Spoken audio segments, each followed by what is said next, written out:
बिस्मिल्लाहिर्रहमानिर्रहीम। एक दफ़ा का जिक्र है कि एक बंदा अमीरुल मोमिनीन हज़रत सैयदना अली के पास हाजिर हुआ। उसने हज़रत अली को सलाम किया। आपने उसका जवाब दिया। बंदे ने कहा, ऐ अली मुर्तजा, वो कौन से गुनाह है जिसके करने से हमारे रिज़्क़ में कमी आ जाती है। इस बंदे की बात सुनकर सैयदना अली ने एक हदीस पाक बयान करते हुए फरमाया कि 5 ऐसे गुनाह हैं जिनके करने से अल्लाह ताला बंदे की रिज़्क़ में कमी के साथ साथ उसको दुनिया व आखिरत का अजाब भी दे देता है। अगर हम दुनिया व आखिरत में कामयाब होना चाहते हैं तो हमको इन 5 गुनाहों से हर सूरत में बचना चाहिए।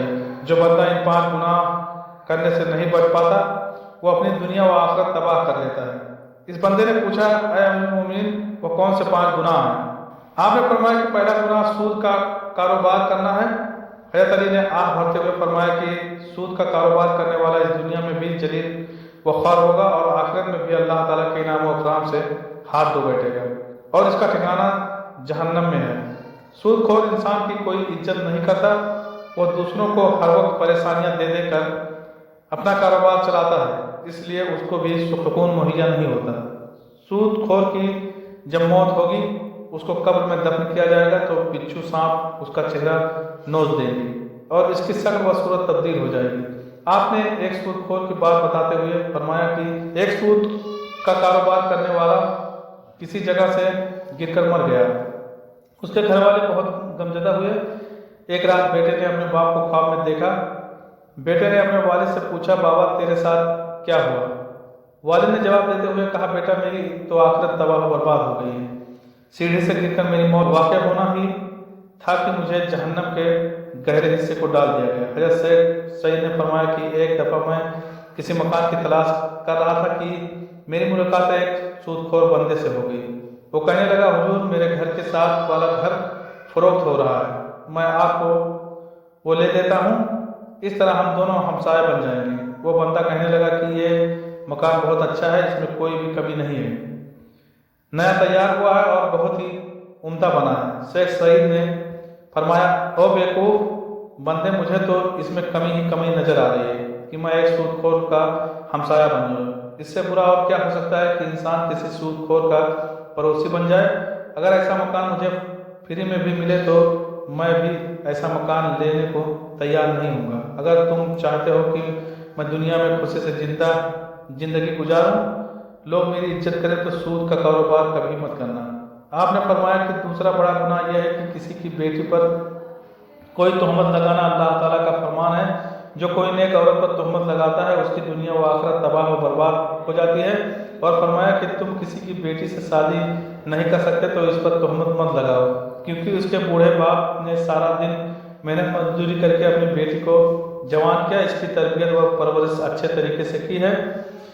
अब उसकी बेटी जवान हो गई है तो इलाके के लोगों ने उसका रिश्ता लेने के बजाय उस पर तोहमत लगाना शुरू कर दी कि यह बंदे के पास ही क्या है जो अपनी बेटी को जहेज देकर रुखसत कर सकता है। एक तो तुम लोग इस गरीब बाप की मदद नहीं कर सकते और दूसरी तरफ उसकी बेटी की इज्जत को पामाल कर रहे हो। अगर तुम चाहते हो कि अल्लाह ताला इस दुनिया व आखिरत में मुझे बेहतर सिला दे तो कभी भी किसी की जवान बेटी पर तोहमत मत लगाना। अगर तुम किसी की बेटी पर आज तोहमत लगाते हो तो वो घूम फिर कर कल तेरे सामने ही आएगा, इसलिए हमको ऐसे गुनाहों से बचना चाहिए। तीसरा गुनाह यह है कि यतीम बच्चे का माल खाना।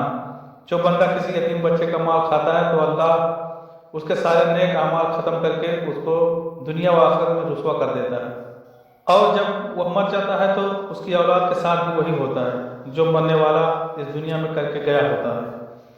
हमें चाहिए कि यतीम बच्चे के सर पर हाथ रखें कि बेटा फिक्र मत करो, जिस चीज़ की ज़रूरत हो मुझसे ले लो। हमारे नबी अकरम सल्लल्लाहु अलैहि वसल्लम ने फरमाया कि क़यामत के दिन मैं और यतीम की कफालत करने वाला ऐसे होंगे जैसे हाथ की 2 उंगलियां करीब करीब होती हैं। चौथा गुनाह शिर्क करना है कि अल्लाह ताला के सिवा किसी और को खुदा मानना है। सबसे बड़ा गुनाह शिर्क करना है। अल्लाह ताला का फरमान है कि अगर मैं चाहूँ तो मैं सारे गुनाहों को माफ़ कर दूँ, मगर शिर्क करने वाले को कभी माफ़ नहीं करूँगा। हज़रत अली रज़ी अल्लाह तआला अन्हु ने 5वां गुनाह जादू को कहा कि जो भी कोई किसी पर जादू टोना करता है कि इस बंदे की फलाह नुकसान हो जाए। आपने फरमाते हुए कहा कि जादूगर का खाना पीना हराम होता है। जादूगर के बारे में बयान करते हुए آپ نے یہاں تک فرما دیا ہے کہ جادوگر دائرہ اسلام سے فارغ ہو جاتا ہے، وہ کفر کرتا ہے۔ جادوگر اگر کسی پر جادو کرتا ہے تو وہ ایک نہ ایک دن گھوم پھر کر جادوگر پر الٹا پڑ جاتا ہے۔ اگر آپ دنیا و آخرت کو بہتر بنانا چاہتے ہو تو ایسا خطرناک گناہ کبھی نہ کرنا۔ یہ 5 گناہ ایسے گناہ ہیں جس کے کرنے سے انسان اپنے اللہ تعالیٰ کو ناراض کر دیتا ہے۔ جب اللہ تعالیٰ ناراض ہو جاتا ہے تو اس بندے کی دنیا میں عزت نہیں رہتی، وہ ذلیل و خوار ہو کر رہ جاتا ہے، اور ان گناہوں کو کرنے والے کا انجام جہنم ہے۔ ہمیں چاہیے کہ ہم ایسے گناہوں سے دور رہیں تاکہ اللہ تعالیٰ ہم پر اپنا کرم نازل فرمائے۔ اللہ تعالیٰ سے دعا ہے کہ ان 5 گناہوں سے دور رہنے کی توفیق عطا فرمائے۔ آمین یا رب العالمین۔